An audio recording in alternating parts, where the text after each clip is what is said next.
I have 6 functional ways that you can use washi to help your planner work better for you. So stay tuned.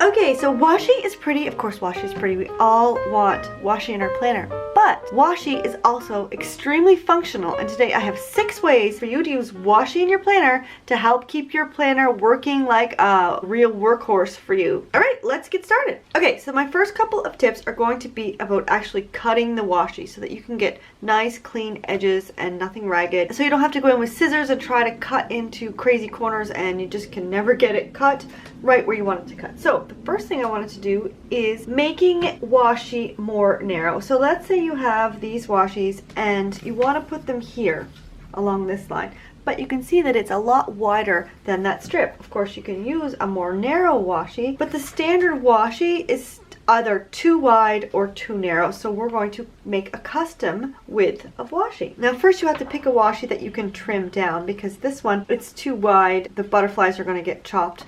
These patterns are more general, so you can cut those widthways, you can cut them narrower, whatever. So this is the trick. First you need to measure how much you want to cut, how wide this strip is, and since my children have stolen my ruler, I only can find this one. So it looks like it's about 8 millimeters, or I don't know what that is. I don't do inches. A little over 1/4 inch. The only problem is that my trimmer, it doesn't have the measurements any smaller than a centimeter, or I don't know what that is, less than 1/2 inch. So we're going to have to eyeball it just a little. I can see that that's 1 centimeter. 8 millimeters is going to be about there. I can use the edge of this to sort of line up my washi to make sure it goes down straight. So you want it to be straight all the way down, and you can cut off depending on how much you want. You're going to gently cut your washi. And now you have the perfect width of washi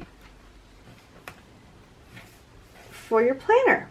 Okay, so tip number 2 is getting the nice straight cuts when you're working in your planner. Now, if I was to go with my scissors, it's really hard to judge and make sure that I'm going to get a straight cut and to have it straight on the edge of that line. So what I'm going to use instead is a gift card. Now you may have seen this tip before. I've used it in my own videos and other people have used it as well. It's not a secret. It's a well-known tip, but maybe it's new to you. So now I have a choice. I can go either all the way across the page and not have the gap here, or I can cut it off at the end of the color. But since the pages don't exactly line up, you can see that's sort of off, I'm going to stop at the edge of the day. So you're just going to line up your gift card with where you want your straight line to be, and you just rip it.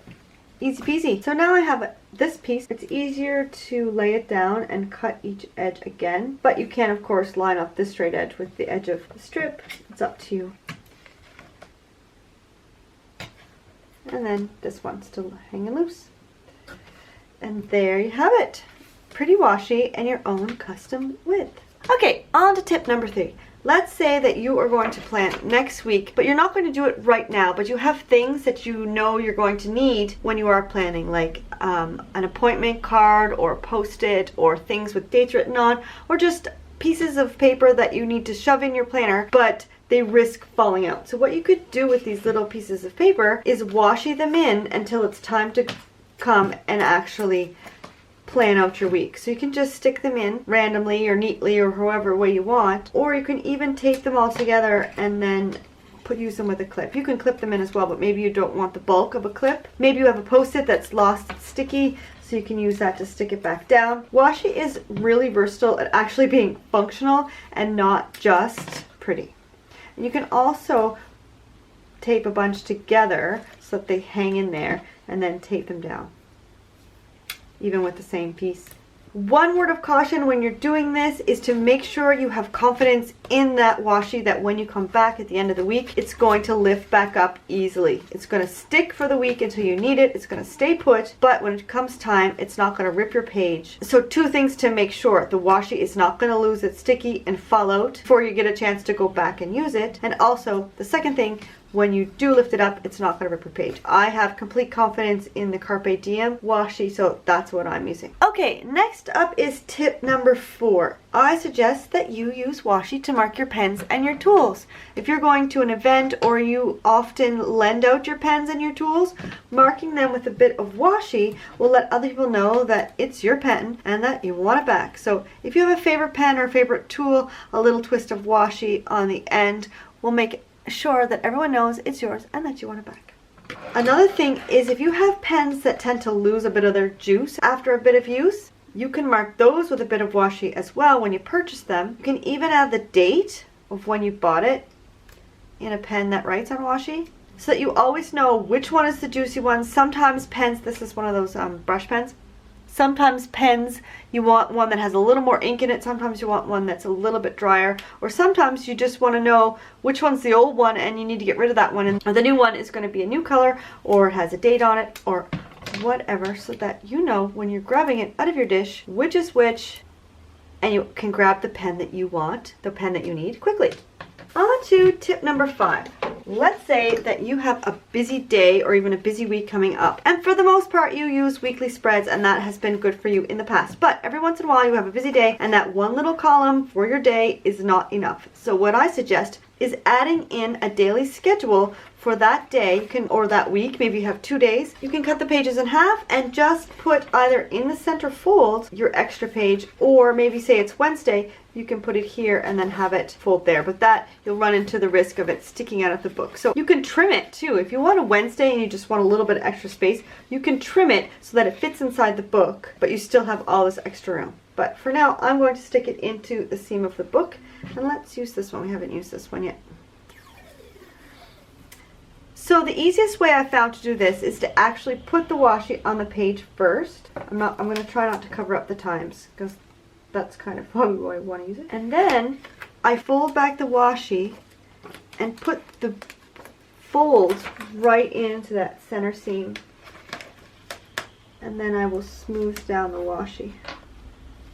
And then you can always put another strip on the back if you want to make sure it stays in nice and tight. Otherwise, if it's just temporary, oops, I made a crease there.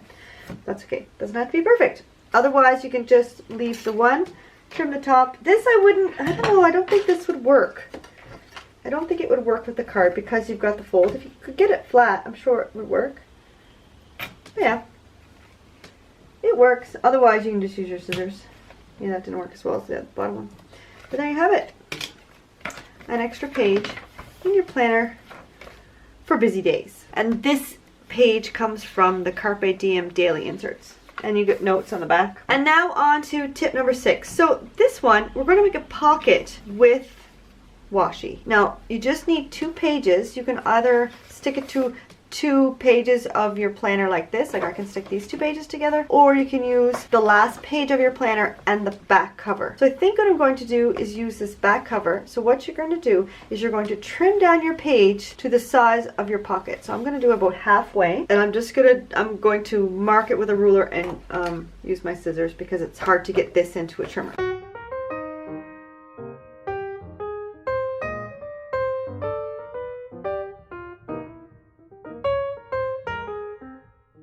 It's actually quite difficult to cut when it's so close. Sometimes I'll just rip that and it won't even bother me. If you think that this is going to be a bit tight, you can punch a half a circle here. So let's do that. It's easier to do it now before we stick it down because then it's movable and we can get the punch down inside. Otherwise, once it's glued, it's going to be a little bit tougher. Okay, so then you want to take a matching washi. But we've got flowers in the back, so let's go with the stripes. And you're going to seal up the side. I'm going to cut this first.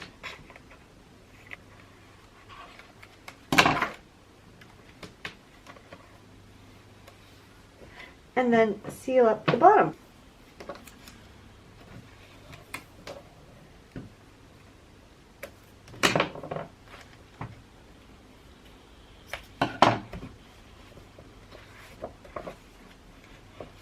And there you have a little pocket at the back of your planner or anywhere. You can do it on any page in the planner as long as it's not in use for something else. I hope you like those tips. They really work for me, and these are things that I've been using for quite a while. If you like the videos on my YouTube channel, then why don't you join me for my Virtual Crafternoon Tea coming up in November. It's a completely online event. There are lots of video tutorials, some bonuses, and even a live tea party. There's a lot more information at the link in the description below. The card opens on Friday, so if you want to be the first to know, then sign up below and I will send you an email on Friday, as well as sending you an email immediately with a list of 21 different ways to use washi in your planner. If you like this video, give it a big thumbs up. If you haven't seen my other washi videos, I'm going to send you to this link right up here, and there's a playlist where you can watch all of those. There are 3 of them, and most of them are decorative. And there are lots of tips and tricks for you to use more washi in your planner. Get rid of some of that stash, eh? I don't know about you, but I've got quite a bit of washi. Next week is the second installment of the Peaceful Christmas video series, and we are going to be making a memory keeper. So here it is here, and